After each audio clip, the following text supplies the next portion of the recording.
everybody, welcome to the Stock Car Spectacle. I'm Ian Jortson. And I'm Tom Hoblin. Nick Kinzel is off this week, but we're going to be getting right into our show. We're going to be discussing Iowa and Watkins Glen this week, but let's start off with our diecast of the week. Tom, what you got for us, buddy? Just a little target find I had. Ripped out the matching hat with a Tim Richmond win from the Miller High Life 500 on 1986. So kind of fun to have an old school, old car. Get the glare off here. It shows my notes set up on the glare, but a car from the 80s is kind of fun to have in the collection. Yeah, absolutely, man. I love that the NASCAR Authentics have been making Yeah. like kind of old school diecasts like that again.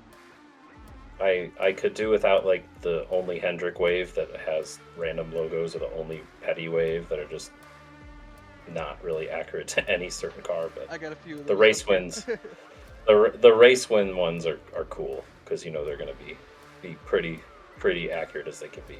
Yeah, no doubt. All right, so for my diecast of the week, NASCAR is heading to Watkins Glen, and you can't go to Watkins Glen. And he was the real deal back in the day. He was the best road course racer, and yeah, he dominated Watkins Glen. That was his home right there. Oh, for sure. And there's all this talk about new people dominating road course and whatnot, but Jeff Gordon was doing it and had that much success when there's only two on the schedule, so he's still the GOAT. IMO. Yeah, absolutely. All right, well, let's get into our story from this past week. Everybody knows by now Stuart Friesen was injured during a dirt race last week, and he will be out for the rest of the season. Mm. Christopher Bell will be taking over that 52 this weekend, and then starting at Richmond, Caden Honeycutt will be driving that truck for the rest of the season after he just got fired from Nice Motorsports. Tom, a little strange with what's going on with the whole Caden Honeycutt and Nice Motorsports situation here. It was wild, and first of all, to see the wreck that Stewart went through in the dirt car, you just wish him the best. You hope he has a quick recovery. It looked nasty. His injuries sound absolutely horrifying, and frankly, looked like we're lucky to still have Stewart around. Yeah. So, um, as for Caden Honeycutt, what a wild week it's been for him. With just the weird release from Honey, like the thing I don't understand, whether or not your feelings are in the way. Your team is 73 something points, 70 something points to the good. Two races to go before the playoffs, maybe one race to go before the playoffs.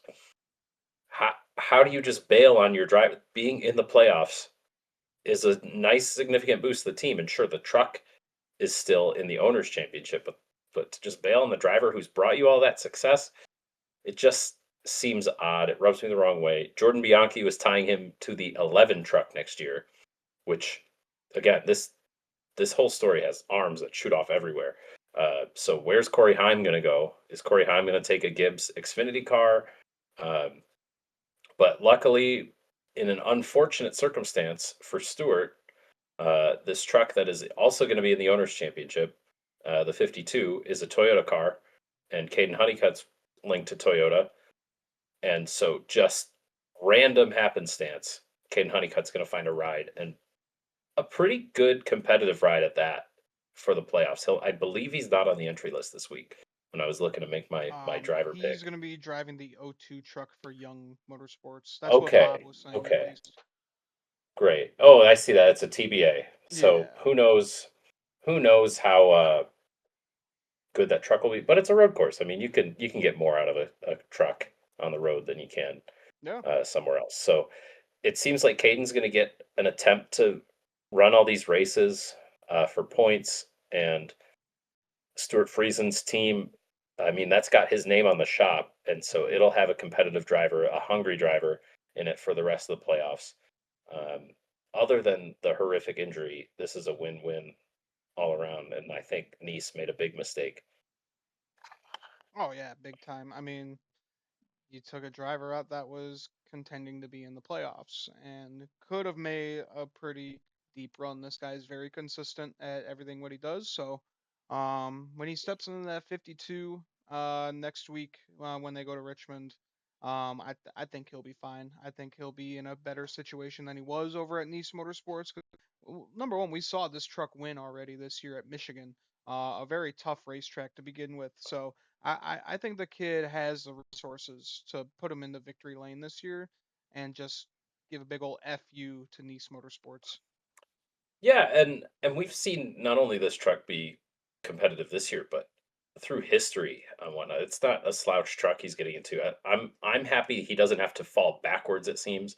And the other thing that's another victory for Caden Honeycutt is he gets to start building his relationship with Toyota that much sooner, which I believe would be good for him. So I don't see why he can't continue to to compete in the truck series Yeah, with where he's at. So I mean, he's sixth in points right now. He's probably going to take a little bit of a hit, but I mean, it's not bad. Like, he's probably outperforming that equipment, kind of like Carson Hocevar did in the same stuff. yeah, absolutely. I mean, we know that Nice isn't the front runners of the truck series, so who knows that this might be an advantage for him coming into the later part of the season. And then again, the other aspect of this story is if it is the 11 truck that he's taken over, where's Corey Heim going to go? I mean, there's three other trucks in that garage that aren't super competitive. Uh, Between the 15 and the 17, and then the one, or the excuse me, the five. There's also the one. I mean, Yeah, they got a lot of trucks out of that stable in the Toyota camp. So, I mean, he could take in any of those cars and probably improve their performance. So, I personally haven't heard any rumors about Corey Heim. So, y- I'd be kind of shocked to see Caden Honeycutt to the 11 because there's no news of where Corey Heim would go. yeah. This was the only news that I've heard this week of Corey Heim leaving that truck. We know that he is a 2311 like developmental driver. Hmm. And So he's the Toyota sim driver. Like we've seen him in a bunch of Toyota equipment in the Cup Series, just getting random starts and whatnot. yeah, I think it would be Whether it's smart. replacement stuff. So, Yeah, I think it would be smart to put him in an Xfinity car before just flat out putting him into a Cup Series car. If what I think they're doing is correct and just having Riley Herbst keep that seat warm for him, maybe he'll keep it warm for him for a mhm. few more years. I mean, we know Riley's got that sponsorship money, but I do see Corey Heim just kind of riding up through the ranks and maybe do Xfinity for a year or two. But I mean, look at Carson Hocevar's trajectory. I mean, they say that the trucks drive more similarly aero wise to the Cup cars than they do to to the Xfinity cars. So would Corey Heim being in the Xfinity series help him or potentially hurt him? I think it would help him because I mean, look at Okay. Carson Hocevar making the leap from trucks to cup. Hmm. He came from a series where there is absolutely no respect on the track, and now we see him every week causing trouble. I just don't want to see the same thing for Corey Heim. I think he just needs to kind of grind it out a little bit down the Xfinity series. You're gonna run with more Cup Series drivers as well when you're down in that series too. I think it'll just give Yeah. him more experience and more patience, then I don't want to see him be another Carson Hocevar. Because we have seen Corey Heim let his emotions get ahead of him. I mean, fuck. I mean, when Carson took him out at Phoenix a few years ago, and then Corey Heim just went and got him back and totally wrecked his shit. Um, I just want him to have that discipline before he makes it to the big leagues. But what is this? His fourth year in trucks? It is. Third? It is. And I So think I it's been mean, a good I run. feel like he's building up that discipline. He is frankly leagues ahead. I mean, he's 143 points ahead of the field. I don't know what more he. I think it's good that if the rumors are true that he's moving out of trucks, I don't think he needs another year in trucks. But No. I would be concerned if there's a cup ride available for him, or maybe there's something happening behind the scenes with Riley Herbst. And with all that, we could go way deeper into this with the 2311 issue and what's going to happen this winter at the trial and all that. But here's a hypothetical I just thought of, and now hear me out. You say Herbst is keeping that seat warm for Heim, but Denny Hamlin signs a 2 year contract, right? He just signed a 2 year contract with Gibbs. He says it's his last one. What if that's his last one with Gibbs? And then he races a year, or maybe he takes his last year races 1 year for himself, an egotistical run for 2311, and Heim is the replacement for the Cup 11. I could see that. That would be interesting. So he does 2 years in Xfinity, and then he goes up and takes over the Cup 11, and we don't quite see Denny Hamlin retire for another 3 years. Yeah, That might be the path I could see Corey Heim doing, and they put him in a premier Xfinity car, Joe Gibbs car, get him racing against better guys, more experienced guys, uh, and I think 2 years in the Xfinity series could be good for him too yeah. to I replace mean, Denny. how can Joe Gibbs not have his eyeballs locked onto Corey Heim right now to sign him onto some kind of deal? The You would be stupid to just let him pass. We know, I mean, look at the drivers that come through Joe Gibbs Racing Xfinity series right now. The thing that I see is that 11 truck always has Toyota branded sponsors. I don't think Corey Heim brings much of his own money. And Joe Gibbs wants people that are going to bring money. So I'm not sure that Joe Gibbs has been eyeing him. I mean, you'd think if he was that talented and was bringing his own money, he'd be in the Xfinity series by now. Because, I mean, they're putting Justin Bonsignor in the 19 car and whoever else because they're bringing money. So that would be my concern with Corey Heim is Joe Gibbs is like, yeah, he's a good talent, but he's not going to make me any money. Yeah. Yeah, that's the kicker right there. Heim's got all the talent, but can't bring in his own sponsors. I mean, it feels like another Brett Moffitt situation, you know, where he Yeah, had so and much that and talent, he was a champion, but he just, no matter how much he won, he just could not bring in any money. and unfortunately, that's the nature of the business right now.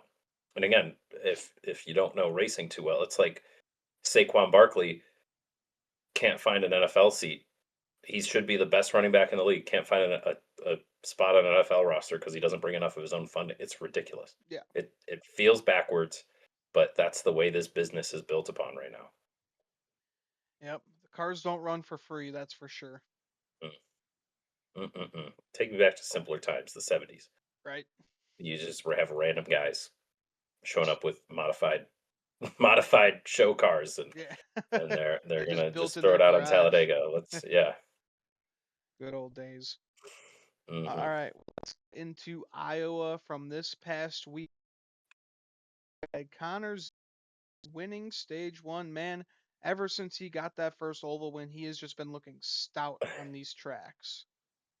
I thought I was gonna have deja vu all over again when this race started. I was like, that '88 car won't go away. Something flipped in him, and he's good everywhere as long as he's got clean air. Yeah. Yeah, that's clean air is the theme of the weekend at Iowa Mm, Speedway. Yeah. unfortunately, Yeah. We had Ross Chastain H2 and that 9 for Junior Motorsports. We had 3 JRM cars all get together. Connor Oof. Zilisch got loose and Chastain got hit by him and spun out the 7 of Justin Allgaier, who was also having a great race there. Uh, Man, oh man, if Justin Allgaier isn't winning, he's wrecking.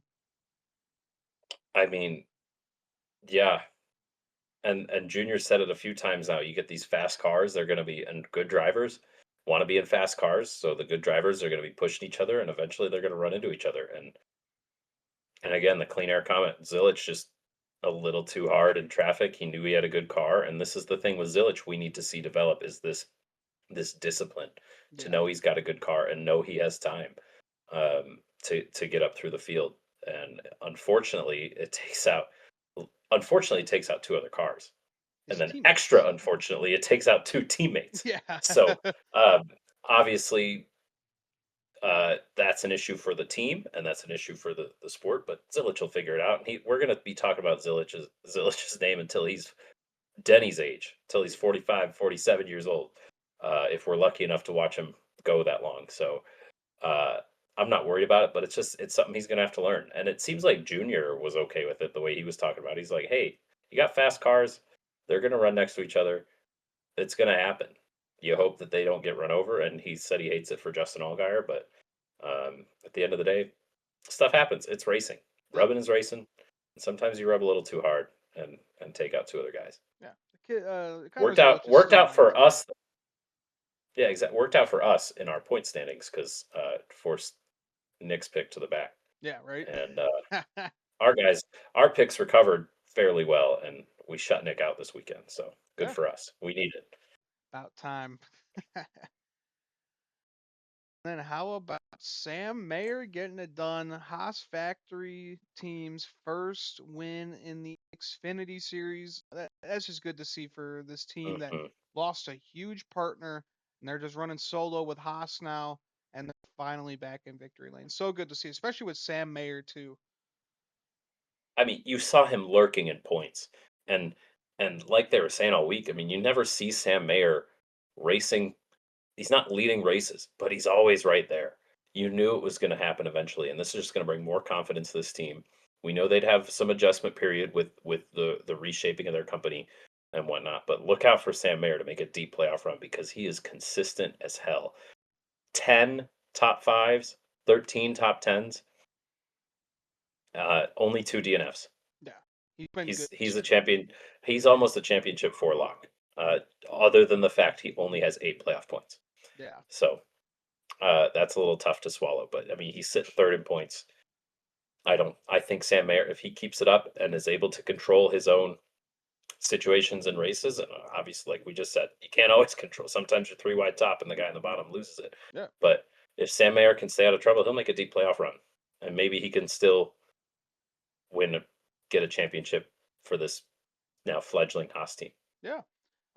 He's got momentum on his side. I think this is the best time for him to come alive right now.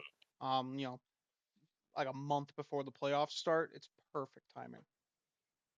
And this was surprisingly Ford's first win this season in Xfinity. Wow. But I will put the asterisk on that that you have Sam Mayer and Cole Custer, right, as Ford teams, and then Sure. you have Harrison Burton, that AM Racing team, not super strong, and then you have the Sieg brothers, again, not super strong equipment, and that's Yeah. really it for competitive Fords.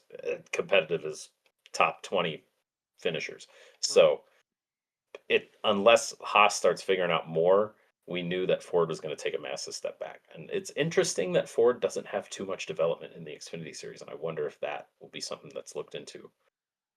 Well, there is rumors. I know you're not on Twitter anymore, but I know. I'm one of supposedly, those crazy liberals that bailed on Twitter. yeah.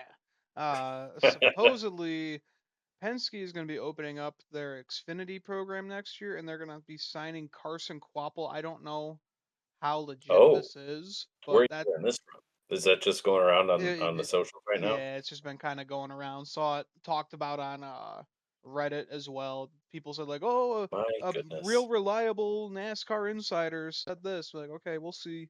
We've heard this heard story that one before, before. but I mean, it's crazy that there isn't a whole lot of like Ford developmental drivers. Like, Penske closed up their shop once Austin Cindric moved up to the Cup Series. Um, we know Right, that Joey. and that's what I'll say is that it's gonna take a special talent, and they have to see something in a driver for them to open that shop up again. Um, but that would be very interesting, uh, if Penske were actually able to do that, and if Carson Quaffel's having that kind of attention, they have to see something they like in him. So, Yeah, no because doubt. that's no small investment for sure. Yeah, I think it would be the smart way to go. Ford needs more developmental drivers. I mean, they're pretty set in their stables right now, but there's a Mhm. guy in that number two car that they maybe want to kick out sometime soon because Daddy's not paying the bills anymore. So we'll see. Right.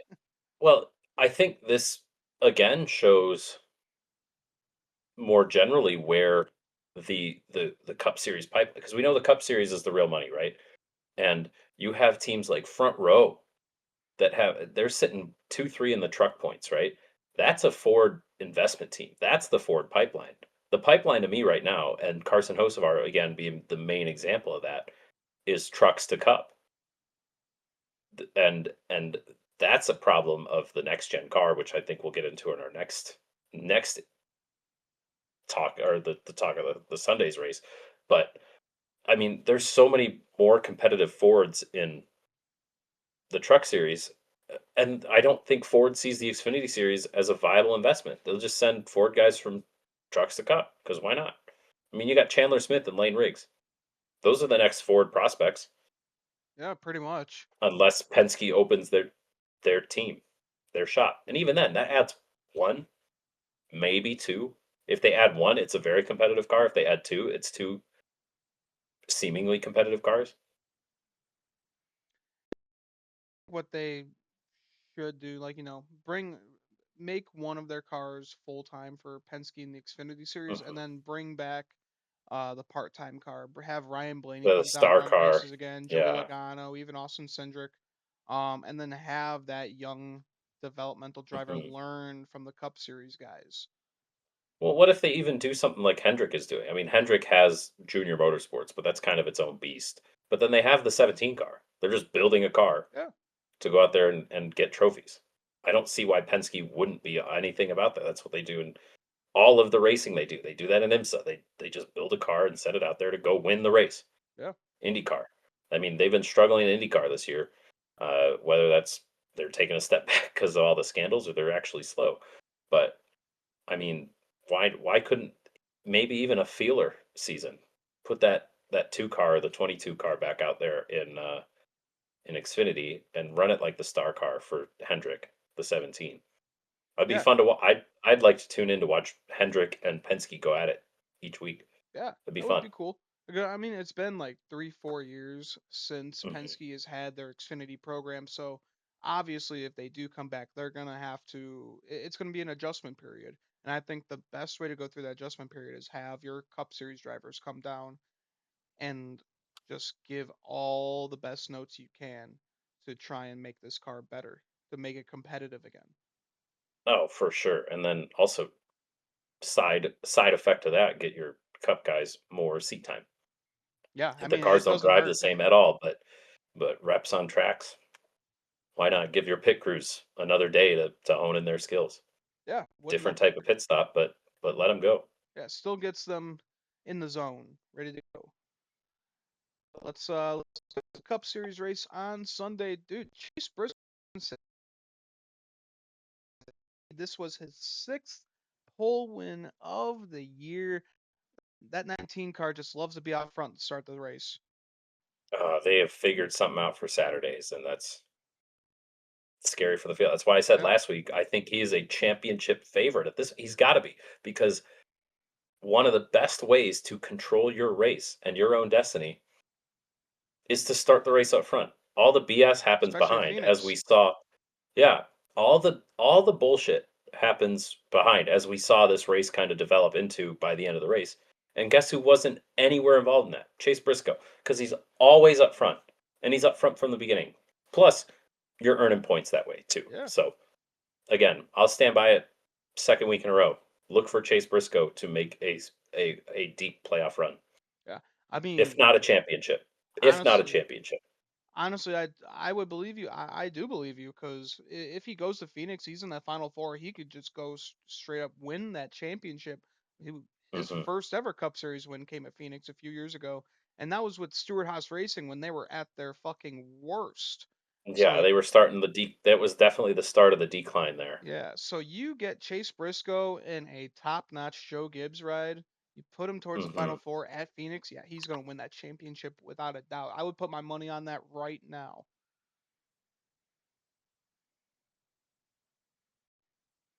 But good for Chase Briscoe. Keselowski found the speed in the first few stages, man. In one stages one and two, great points and just great momentum for this six car right now. We know he started off the year so slow. He's still down in the dumps from just his performance this year, but it seems like these past few weeks he's been getting better and better, and he was contending to win this race this week. Unfortunately for Brad, it's too little too late. I mean, he's coming out here having great points that he gets 20 stage points and 2 playoff points. Playoff points are useless if you don't make the playoffs. And they're still, none of those RFK cars are showing to me that they want to win a race. Yeah, they can, they are finally starting to show up in the top 10, in the top 5 consistently.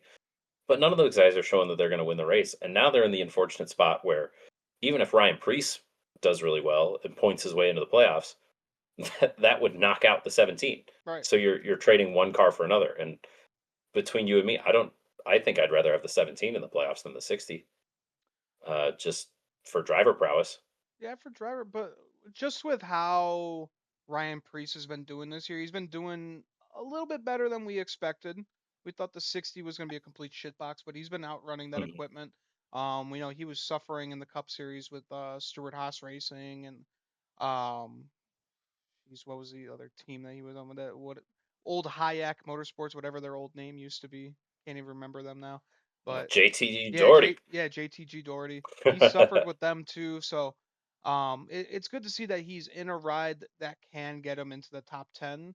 Now he just has to adjust, but Yeah, I mean, I Ryan think Preece is a solid driver, don't yeah, get me wrong, that's not what I'm saying, it's just that is the 3rd RFK car, maybe, I mean, maybe you could argue that the 6 is the 3rd RFK car at this point, but, I mean, that's the 3rd RFK car, it's the newest team.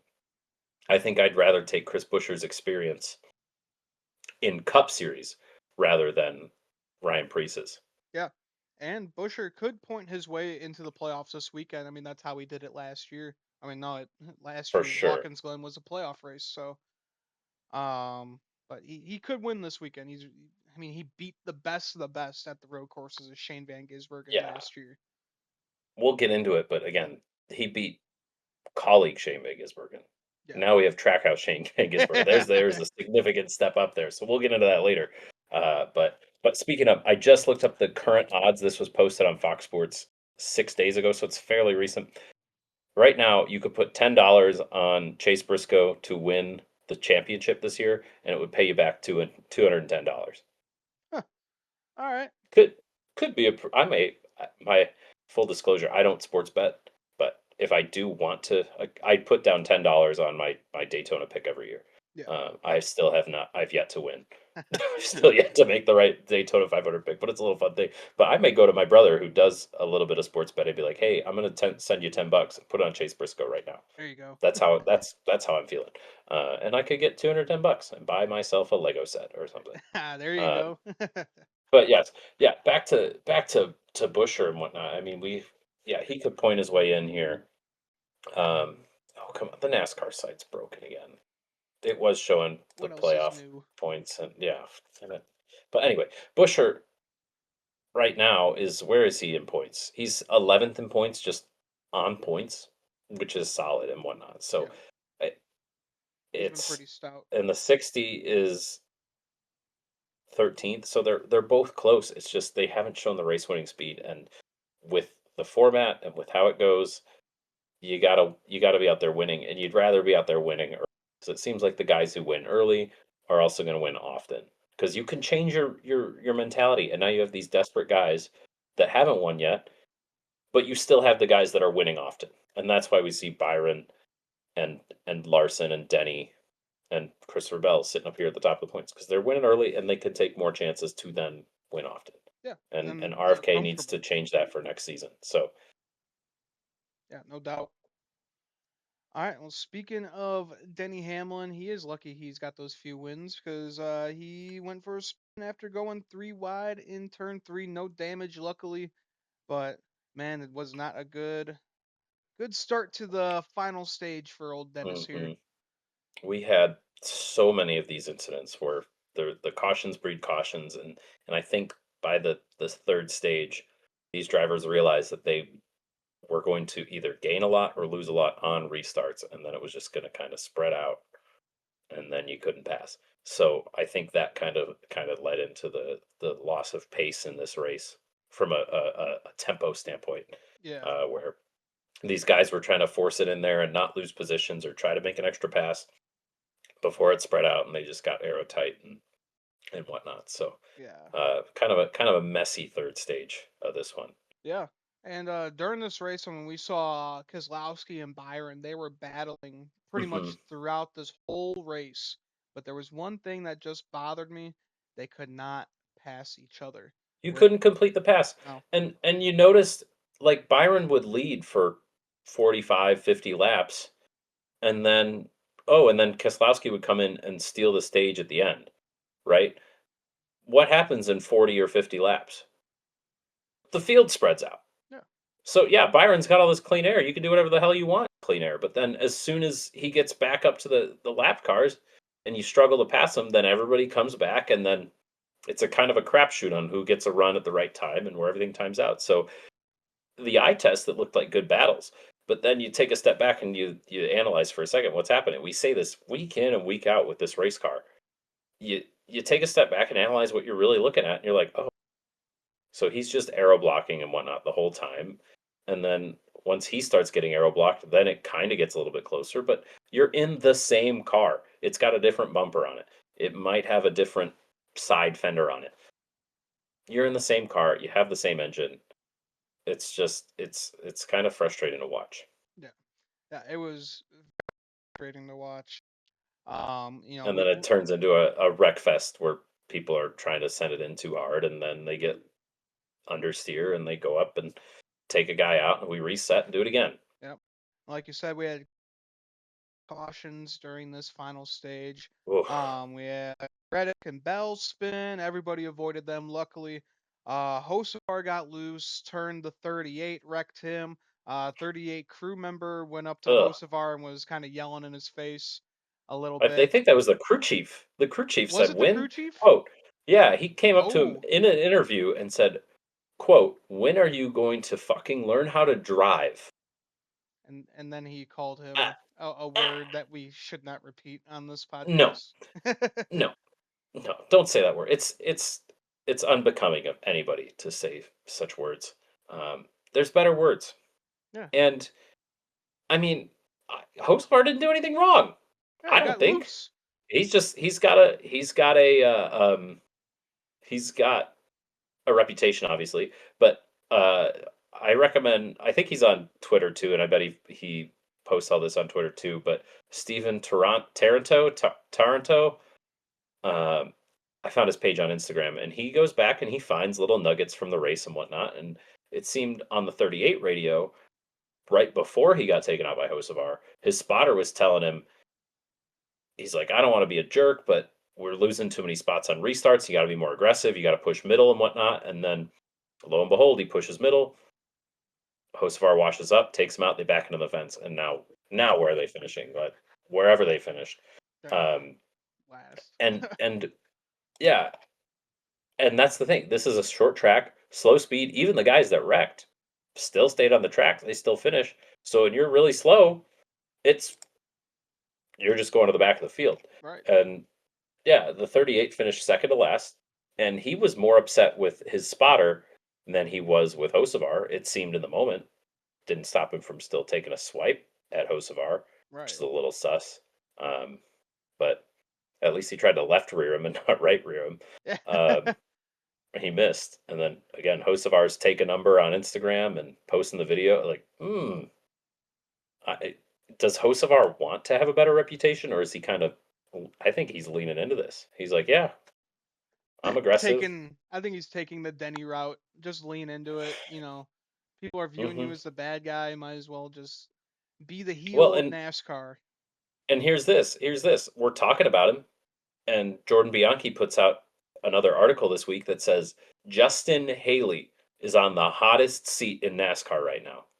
Justin Haley. All Yeah. right, you know who has a worse average finish than Justin Haley? Carson Hocevar. Yeah. So Justin Haley's on the hottest seat right now. I mean, he is 7 spots away from him in the points. So there's that. With how much money's going in the Spire, they want more results. Yeah. I don't want to blame Justin Haley for all the BS that he's gone, whether it's losing his Hall of Fame crew chief and then within the next week losing his pit crew to Kyle Larson. Um, I don't think you can blame Justin Haley for the results that they're having on the track. But again, better average finish, more consistent than Carson Hocevar.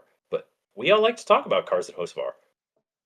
My He makes girlfriend, who noise. didn't really know anything about NASCAR before uh, before this season, before she met me, she started following and taking a liking to it. Thank goodness, because I enjoy watching races and she enjoys watching Hell races. yeah. It's fantastic. Um, she's taken a liking to Carson Hocevar. They're from similar areas of the country, and she likes him. she doesn't know who Justin Haley is, quite frankly. So, Yeah. um, it's it's it's interesting that they say Justin Haley's on the hottest of hot seats, Yeah, right? uh, and he was set up for so much success this. Yeah. But it's kind of like the same with my wife Abby. Like Mhm. she doesn't watch NASCAR. She's not a big fan of it, but she saw that Chili's car that Carson Hocevar was driving, and she was like, "If you see a T-shirt with that car on it, I want it." I was like, "Okay." Uh, I was at Michigan. I saw the shirt. I yeah. was like, "All right, getting it." And she wears it like for pajamas at night. I'm like, "I love it. I love it. It looks great."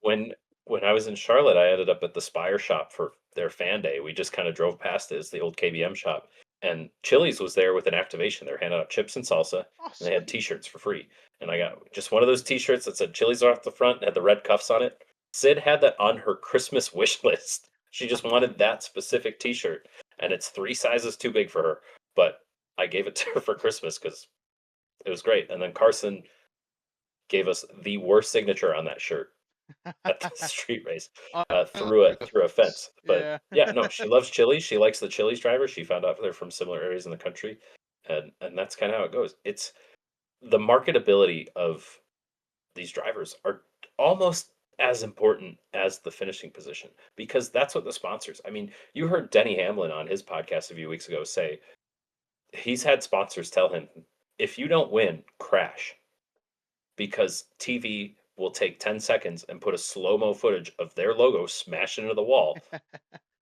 Right? And if you run 5th, that sponsor's not getting as much time.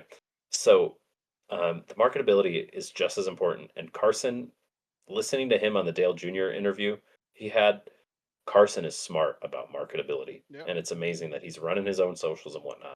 Um, I don't the and but Denny was saying this week, if he keeps leaning into this stuff right this and he doesn't have the results, he's not going to earn the respect of the Cup Series and he's not going to earn the respect of the garage. And now you have crew chiefs coming up to him and accosting him at the end of the race.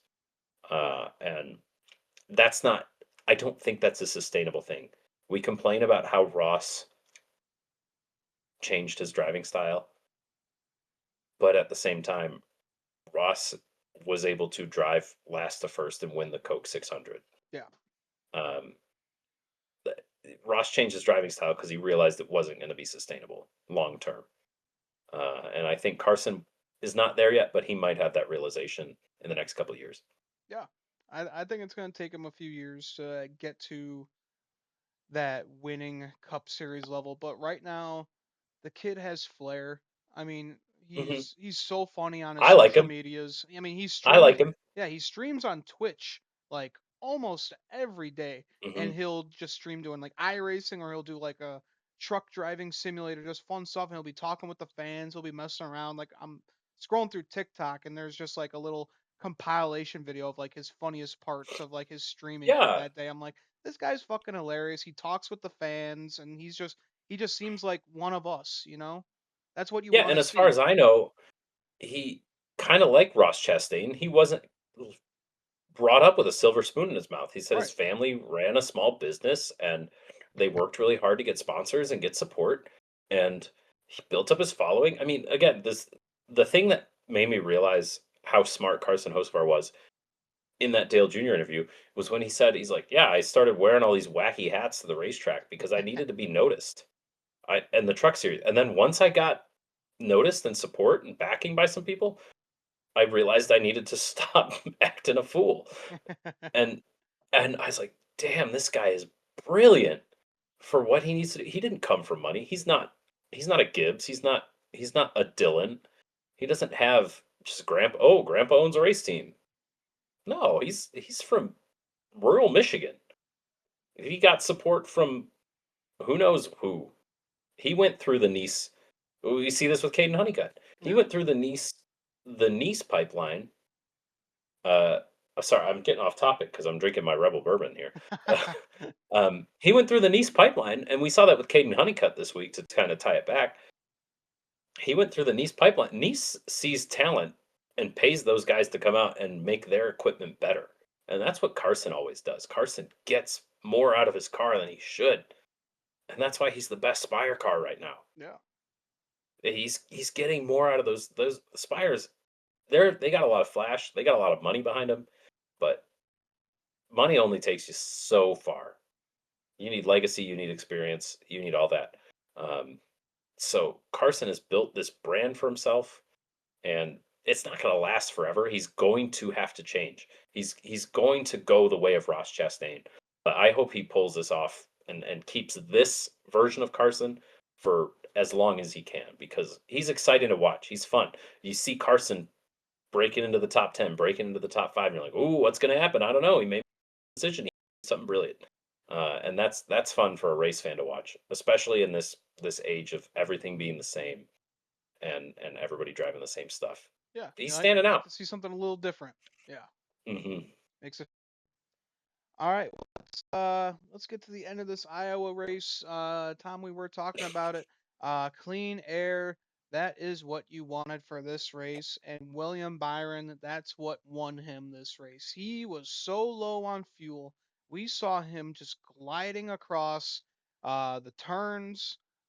He had lapped cars behind him that just could not pass him, even though he was barely on the throttle. William Byron should not have won this race. He should have been out of fuel a long time ago. But just because of how this car works, he was able to finagle his way in and win this Hmm. race. It's ridiculous. I shouldn't be this pissed off because he won me like $80 this weekend from that race. So Hey, I'm not mad nice. about it, but I'm also pissed off from just being a casual, not even casual, a hardcore NASCAR fan because that's bullshit. That is straight Well, bullshit. He that's should the not thing, have won though. this. That's the thing, though. The casual fans are sitting there watching the broadcast, and they're playing live audio of Rudy Fugle yelling at him to give up more time, back it up further, and they're like, "Oh my God, he's so close. What's going to happen?" And we're sitting there like the lap cars aren't even passing him. Rudy Fugle is Yeah. begging for him to let Shane Van Gisbergen and whoever else go pass him. And when I saw those cars not passing him, I was like, "Oh, okay, he's fine. He's fine." Joey Logano can run 100 laps at Nashville. He he pitted what 144 laps with 144 to go, and he stretches that tank out. Yeah, we had a lot of caution. Yeah.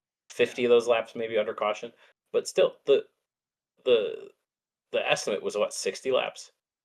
So he had to buy 30 laps, and I think this is a tire issue. Obviously, it's an aero issue, but if he doesn't, obviously, if 144 laps on fuel, he's got 144 laps on tires, and I think tires should matter more. We kind of saw it. Bubba Wallace, really impressive drive, bends a toe link, and then restarts 31st and finishes sixth. Yeah. Incredible. That's crazy.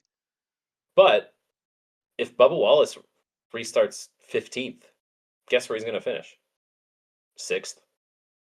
He's not going to be able to pass when he has that much of an advantage. And that's the problem. The car depends too much on underbody, and we you don't get to see somebody driving up under the rear bumper and getting somebody loose. You can't get to him, and that's the unfortunate design of this car. So we saw yet another next gen race on a two groove racetrack, and it's upsetting. Yeah. So bring me to Chicagoland next summer. I'll be excited to see that. But I don't know. I don't know.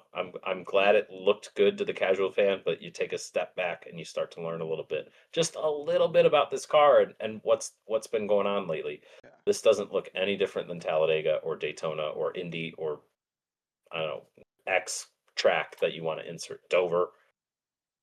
It's Yeah. disappointing. But It, William it Byron is fast and he's the points leader. Give him the win. Why not? He deserves a win. he's been consistent as all hell this year. I mean, he won the Daytona 500. Hasn't won since, but he's just been very consistent, top 5 after Yeah. top 5. Hmm. Uh he's just so But he's good up all there. around. Yeah. 12 top tens, 8 top fives. Like he's up there with the best of them. So it's not the And it was only a craziest matter thing of in the time. world that he won this race. Yeah, and we're still getting a barn burner of a points finish and whatnot. We had 4 cars in it now, down to kind of 3, kind of really only 2. 18 points to Chase Elliott, 45 points to Larson, 51 points to Denny, and then Christopher Bell is sitting in fifth, 86 points out of the points lead. Uh, with what, 12, 13 races to go, this would have been a great Winston Cup series points Yeah. race, and we would have seen it play out, and it would have been great. There's an account on We Twitter don't have that that. does Mhm. like tracking of like the old Winston Cup standings, and they do like what it would be like today. And man, it's Yeah, just I so remember that close. one. So I mean, this and that's the thing. That's the problem after 10, 15 years of this format. That's the thing that kind of bums me out. Yeah, you're going to have somebody run away with it. I mean, Kevin Harvick should have won the championship with that 9-win season. Um, I know that's a painful one to you, Yeah. but like occasionally you're going to have a season like this where the points lead is going to swap every so often, and it's going to be really interesting to watch come down to the wire. Even if you lose out on the last two races, that still means you had 30, what, 34, 35 races that made a difference in this, and that's incredible. Right. Um, and I feel like we're missing out on some of that. Although I will say, Jordan Bianchi saying with how much winning matters, and he doesn't want to see that. He was making good points on the teardown. I don't agree with it completely. I think if you just increase how much a win is worth, give them 15 playoff points and 75, 80, 90 points for a win, you can have the same effect. You can have somebody, if they win a race and they're down on the bubble, leapfrog their way into the conversation without just automatically putting them in. If you just make a win worth that much more, 30 points more. Yeah, you win, you get 60 points. If you get second, you get 30 points. That's going to matter enough for an Austin Dillon to move somebody out of the way at Richmond. Right. Um, so yeah, with the playoff and all that, it's a little disappointing because you can't have a game seven moment every year. It will lose its luster. Exactly. But this season is it's gonna be fun to watch. I'm tuning in through Phoenix, obviously. Um, Yeah, the points race has been more exciting than the actual racing on track for most of the mhm. season. It just sucks that this car is really only good at one type of track, and that's the mile and a halfs. Yeah, And we go to quite a few short tracks, road courses, mile and a halfs, and you just cannot see the the insane side by side racing that we will see at these mile and a halfs, and where they can actually pass too at those tracks. They can. right. And It's the only way that they can pass is being at a mile and a half. you don't want one of the coolest things about NASCAR Cup Series is how diverse the schedule is. Yeah, you can watch an F1 and you can be like, "Oh, it's the racing purists and whatnot." They race road courses. They're racing Sonoma every week, Mm-hmm. but like they race on short tracks, mile long, mile and a half, 2 mile super speedways, and then they make them go right and left, and it's just such a diverse schedule, and that's what's also so enticing to me. I mean, you watch the World of Outlaws. They're racing short dirt tracks every time. You watch F1, they're racing road courses every time. IndyCar gives you a little bit, but nothing is like the NASCAR National Touring Series. All three of them, they're racing such a diverse amount, and you have these drivers that have such a crazy wide skill set. That's what's the most enticing to me. And for the Cup Series, if you go to a spec series where everybody's driving the same car, it's set up to be who can be the most consistent on this wider range of tracks with the same equipment. Right. It's set up to be a full season points style, and they don't do it. They don't see it that way because TV wants to have a playoff because the casual fan will tune in and get them X amount of extra dollars for ad revenue, Right. and that's disappointing. Yeah. Not making racing pure like it should be. But there's rumors of more horsepower coming. Goodyear, we rip on Goodyear all the time, but we kind of lean on them too much where you can't blame them too much. They like same argument with how many different types of track we go to. They got a lot of tires to make and a lot of tire decisions to make. So um, you can't really blame Goodyear too much. It's the underbody aero and just the aero in general. and the spec car. It's sad to watch when you take Yeah. a step back and look at it like that. More horsepower might do something, but I really just think it's just the way that this car is built Hmm. with just how clean air is king. I don't think Yeah, anything's going to change until we actually change the body of this car, until we get right. a new one. You need smaller brakes because even on like road courses and whatnot, the Gen 6, the Gen 5, the Gen 4, big heavy stock cars, little brakes. You make a mistake, it matters at short tracks and road courses. Here, you shift down, make mistake, big wide tires, big brakes. Doesn't really matter. You can gear right back in and get into it. So we need smaller brakes, less tire, more horsepower because more horsepower will burn down more tires. Um, More horsepower give you more speed on short tracks, and mistakes will matter more. And that's the thing. You want people to be the most consistent over all these different tracks we go, and we need more things that will make them inconsistent. Yeah. Uh, but you notice that some of the best races are on tracks that drivers hate going to, or new tracks they're not used to going to. Yeah. So Whenever a driver just from says they hate the track or they hate this car, it might be a really Mhm. good race. Yeah, yeah, they're like, "Oh, man, it's just uncomfortable here, we don't really know what we're doing," and you're like, "Oh, that's got a 90% on Jeff Gluck's pulls." Yep. Uh, so we need to make these drivers uncomfortable That's why more the than they car of already are. tomorrow days, that was some of the best racing that we've ever seen because those drivers fucking hated those cars. Those were the worst Yeah, driving cars out of NASCAR existence, but it was some of the the best racing we've ever seen. the classic interview where Kyle Busch wins at Bristol and he gets out of the car and he's like, "These cars drive like shit, you Yeah. can't pass, you can't do this," and we're like, "You won the race, dude, why are you pissed off?" Yeah, no, it's so yeah. To get kind of back on focus, congrats to William Byron. These drivers that are super consistent. We're seeing Chase Briscoe come out. He finished second. Ryan Blaney seems to be the only guy in this series that can consistently pass card. Yeah, He's finishing fourth. But Brad Keselowski, Ryan Preece, top fives. that was Good, needed. good effort. Good effort. Too little, too late for them. They're too far back with the amount of winners we have um, for that to make a difference. And then again, highlight Bubba Wallace coming from 31st or something to sixth. Just an incredible drive. Yeah, with a broken toe link, that was amazing. Yeah, I mean I he's thought two his day laps was down. over. He's 2 laps down. I mean, I'm sitting there watching Kyle Busch's in doing all season long. I think I've done all the races with Kyle Busch's in car the whole time, and they can't figure out how to get through the field, even if they're on different strategies. And Bubba Wallace can come through and pass 30 or 20 cars. Right. It's an incredible drive. And maybe they're figuring something out for the playoffs, and maybe there's somebody to make a fringe round of 8 run Yeah. that you're not kind of expecting. I mean, his previous wins have come in the Hmm. playoffs in the past, so who knows what could For happen. sure. For sure. Bubba's I getting mean, hot. yeah. Yeah. Yeah, that's it's a good time to get hot too, as we've seen with the Penske guys lately. Absolutely. All right, well, let's take a quick break. When we come back, we'll be making our picks for Watkins Glen, so stay tuned. All right, guys, welcome back. We are going to be making our picks this weekend. We got all three series running, so let's kick off with the truck series. We got the Mission 176, 170-mile race, 72 laps. Stage one is 25, and the final stage 27. This is the first truck race at Watkins Glen since 2021, so it's been quite a while for these guys.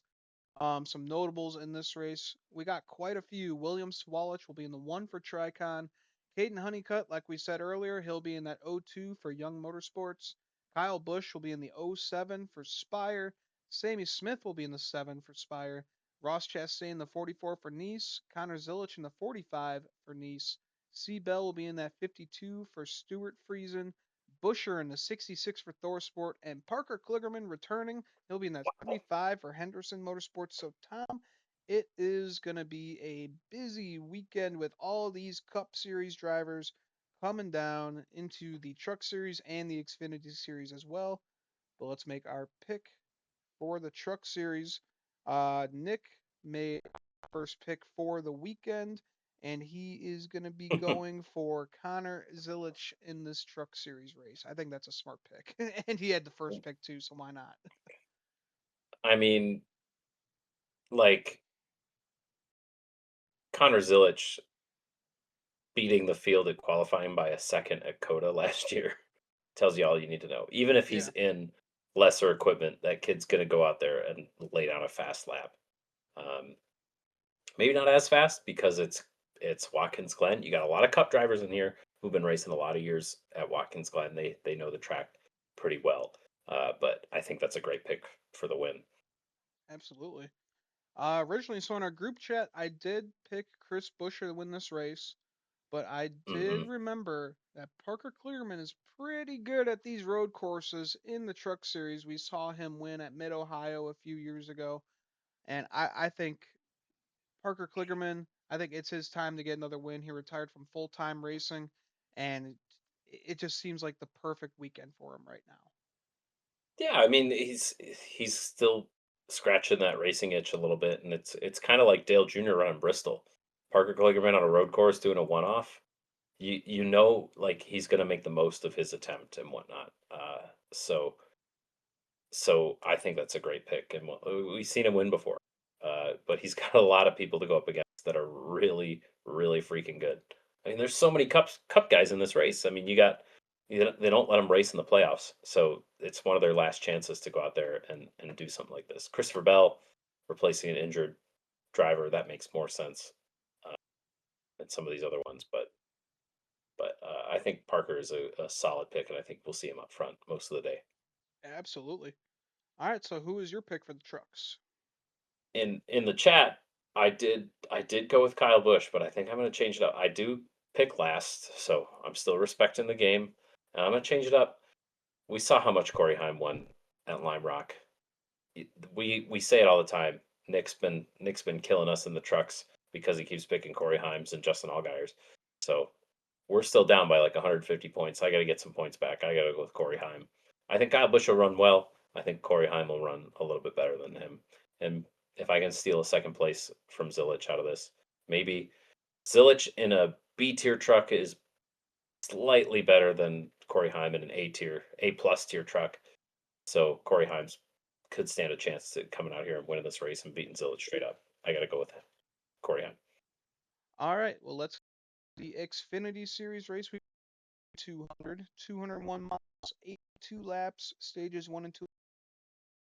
In the final 42 laps, we had Connor Zilisch winning last season. And some notables in this race. Gisbergen will be in the 9 for Junior. Michael McDowell will be in the 11 for Oleg Racing. Riley Herbst in the 19 for Joe Gibbs Racing. And Kaz Grala making a return. Cam Hunt Racing. So Nick is up again. He did tell us that he supposedly purposely tanked so he could take all these good He's just drivers. saying that. Yeah. But SVG for the Xfinity race, that's who Nick will be taking this week. That makes sense. If he's on the board at a road course, you got to respect it. And then a junior motorsports car who's won 12, 13 races this season, you got to go with Shane in the 9. Yeah, no doubt. Well, it's your turn. Who are you going to pick for Saturday at Watkins Glen? I went back and I looked at the Coda results because I thought that was the most similar track to Watkins Glen. Um, and you had Zilisch winning, and you had the 17 finishing second, who's not in the race. I thought Shane was going to win, but I thought the next best bet was going to be the 41. He's coming off the win, Sam Mayer. He's coming off the win at Iowa. He's got confidence. Um, they can go straight up for the win, which maybe they were going for points just to pad their stats a little bit. But I think Sam Mayer finished third in that Coda race. I think he can run up there at the front and maybe steal a win from Shane this weekend at Watkins Glen. Yeah. Well, I did. I'm going to be changing my pick again because I realized that neither of you have picked Connor Zilisch for the Xfinity race. Yeah, So I was originally going to pick Michael McDowell, amazing road course racer. That might be haunting me now. Who knows? But I'm going to be switching over to Connor but Zilisch. it's in the colleague car. Like colleague is not what it used to be, and especially in Xfinity. So I think that's a good change for you to make. Yeah, and it's Connor Zilisch. You can't pass up on the guy for a road course. Yeah, I think Zilic right now, Zilic and Allgaier are tied for the points lead, and they give the edge to Zilic because of his 5 wins. So go with Right. the points leader. It's something he knows really well. I think that's a great change for you to make. Yeah. Frankly, I should have done it before I could have. This might be the first time this whole season that none of us are going to be taking Justin Allgaier for the weekend, I mean, I which is could kind of crazy because he's really good at road courses too. for sure. But just in this list of picks here that I've logged over the season, Justin Allgaier has a lot of top fives and a lot of names just showing up on this list. So, but he's good at road courses, but he's not one of the three we picked, and I think that speaks volumes to who we are picking. They are solid picks. Yeah, definitely. All right, so let's move over to the Cup Series race. We got the Glen 220. Two will be in the final. Well, his winner was Chris Buescher and an exciting finish with Shane Van Gisbergen. What a great battle with those two. Hope we get to see something like that again this year because we know Watkins Glen, that's the most exciting road course we go to. Puts on amazing battles. Yeah, Dale Jr. always describes it as like the Daytona of the this the road courses. It's one of our. It's like Sonoma. We've been running it for years. Shane Van Gisbergen will still have an advantage, but it'll be again like Sonoma a little bit less. And we talk about that nice battle we had last year. Like we said earlier in the show, Shane was in colleague equipment and running that well. Now he's stepped up. He's stepped up to a B tier team. Uh, it'll be that much better. Oh yeah. Catherine Legg will be back in the seventh. And Connor Zilisch will be 7 for Trackhouse. He's got triple duty this weekend. It is going to be a long weekend for the 19-year-old. Oh man. But again, all laps are good laps, Yeah. especially for a 19-year-old. So give him a chance to go out there and run in 2 races before. He'll see a lot of situations um, that will help him for the cup race. No doubt. It's up. He is going with SVG for the Cup ride. That one didn't go. I Yeah, didn't hear. you just cut out for a second. Okay. 3, 2, 1. All right, and Nick will be going first once again, and he's going to be going with Van Gisbergen. Surprise, surprise. Yeah, he's leading in the points right now. So and he unfortunately finished last in all of these other series. So he got to pick first going into a road course. Pretty straightforward pick for old Nick there. Yep. All right, man. Who is your pick for Sunday? Oh, who did I pick? There it is. I'm again looked back at Coda, the winner of that race, Christopher Bell. He beat out Kyle. Had a really fast car, but I just don't have confidence in RCR right now. Was this close to picking Kyle for the race? Just, but that was for more of my own ego than anything. I want Kyle to get into the playoffs. I think Kyle will be competitive, but I think Christopher Bell finds his stride again and can run his own race and be in control here for Watkins Glen. Yeah, fantastic road racer.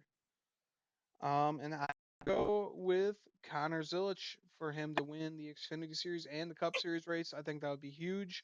It seems like he's been getting better and better every time he's been getting into one of these Cup Series rides, and he knows how to win here from the Xfinity Series. So hopefully he can take his experience into the Cup car and give himself his first win of his young career. Uh, Connor Zilic getting his first career Cup win before Ty Gibbs would be That'd be something I nope.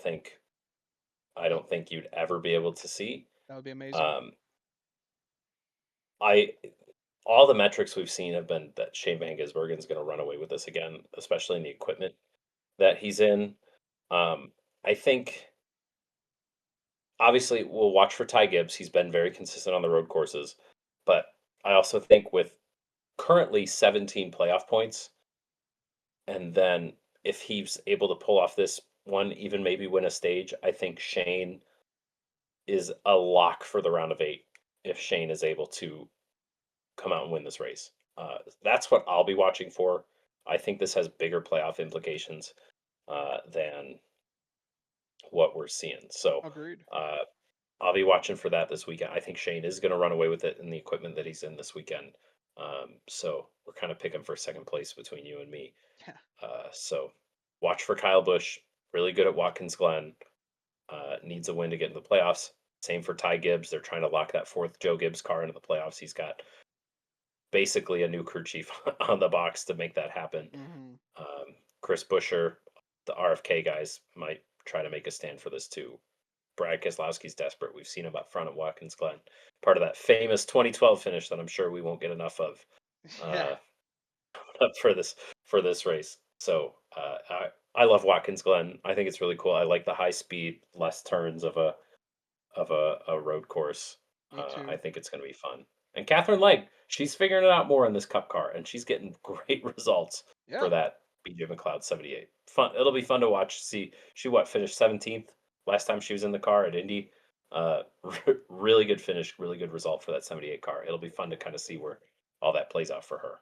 Yeah, I think it's going to be a fun weekend. Watkins Glen, it has never disappointed. It's always putting Hmm. on a great show. Drivers love to put everything they can into those cars when they come here. So I can't wait to see what happens this weekend, what kind of controversies that we will see in the bus stop because, whenever they go to the bus For stop, sure. someone's always wrecking, someone's always putting their bumper a little too far than they should be. But it'll be a good time. I always love the Glen. Storylines all throughout the field. Just because TV's showing it to you doesn't mean there's nothing to see further back. Get on a max camera, get in on somebody's in car, and watch the magic happen. Uh, Take it in. Watkins Glen, always a fan favorite. Even if the Cup car doesn't race so well on the road course, I think there's a lot at stake this weekend with how close the playoffs are. I think this is one of the perfect places for Watkins Glen to be leading up to the playoffs. Yeah. After a boring Iowa race, I'm pretty sure Watkins Glen will give Hmm. us life once again. For sure. Watch for Shane to dominate and see what other silly way he can blow our minds this week. Right? All right, everybody. Well, thanks for tuning into the Stock Car Spectacle. If you haven't yet, make sure to like our videos, subscribe to our channel, and comment down below if you do think Shane Van Gisbergen is going to sweep the Xfinity Series and the Cup Series races, or if you think young Connor Zilisch is just Connor going to Zilisch, sweep them three-peat. all. Yeah, he It's could win it's them all. not it's not out of the he was running top 15 when he got taken out of Coda. It's not out of the question for Yeah, Connor Zilisch to pull off a crazy three-peat this week. very, very possible. Well, everybody, for the Stock Car Spectacle, I'm Ian Jortson, I'm Tom Hoblin. and we'll see you guys next time. Enjoy the